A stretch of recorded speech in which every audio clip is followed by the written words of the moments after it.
Thank you for coming to our website to look at some of our instructions on how to proceed with things. In this section, we're going to talk about your executed contract. Executed contracts with us now in Denver, once it's executed in Denver at DLG, it'll be emailed to you, and that is actually your official start date. Once you receive that email, there's no other signatures involved. You're accepting the terms and conditions of the contract when you apply for your first reimbursement request. That date down here is down here when the controller signs it, and then you're ready to go. And no more signatures, like I said. Uh, this cover page, it's important to read your whole contract because it has your insurance requirements, bonding, etc. So read the whole thing. This is just the cover page. You'll have your name and your project name.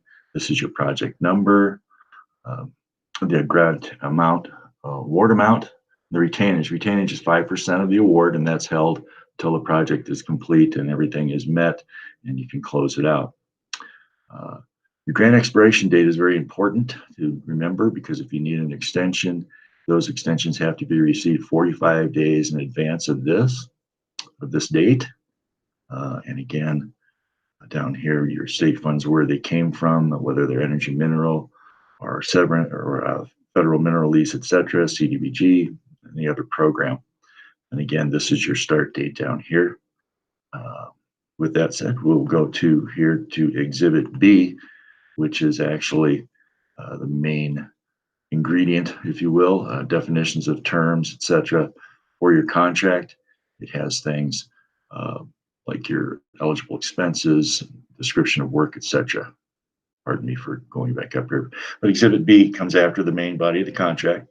You'll have your the project description, generally just one sentence.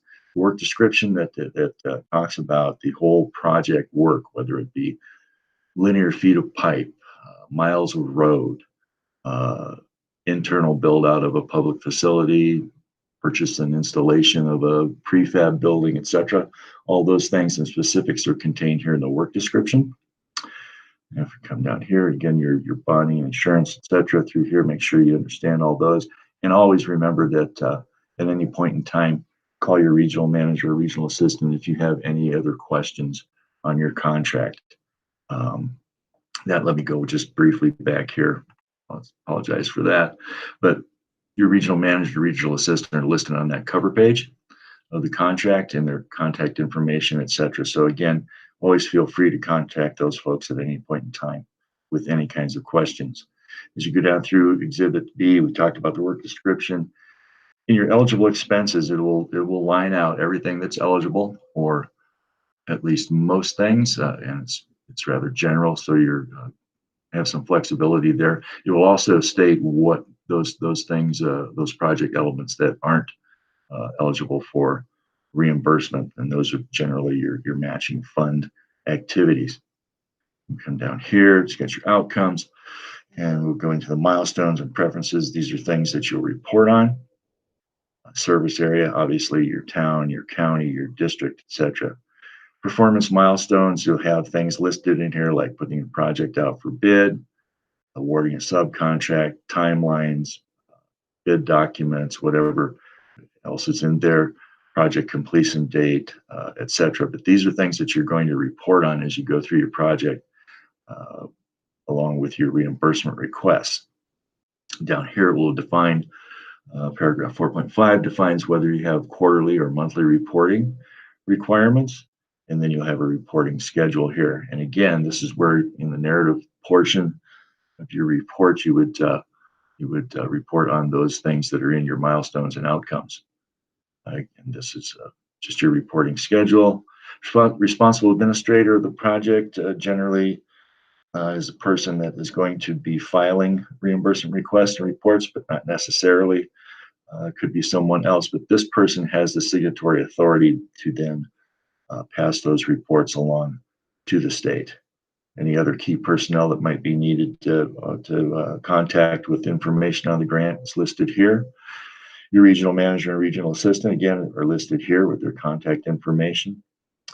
This point in one is your managing or your matching funds, and it'll either have a specific dollar amount, but generally is a percentage of the total project cost that you're responsible for matching to your grant funds. Your budget table will lay out the different project aspects, whether it's architectural engineering or just construction, or it's just a consultant services for, say, a comp plan, something like that. That'll be listed here in your cost categories. And the total project cost is here. The full amount of your project is here. Your grant funds awarded to each line item and your matching funds requirement to this, or based on this percentage of above. Down here, this is where we talked about before your the retainage or the final payment that's held, the 5% that's held. So this amount here would be what's available during the contract period, and then this is your final payment that is released when the project is complete, and then this will balance out to your total award. The monitoring schedules, etc., where we come out, we either do desk monitorings or we may come out in person to monitor your project, more bond information. It's just important to go through your whole contract, make sure you have an understanding of what's going on. And again, at any point in time, just merely if you have questions, just call your regional manager or regional assistant, and we're there to help you. So that said, thank you again for coming to our website to look at some of these things, and we look forward to working with you on your project.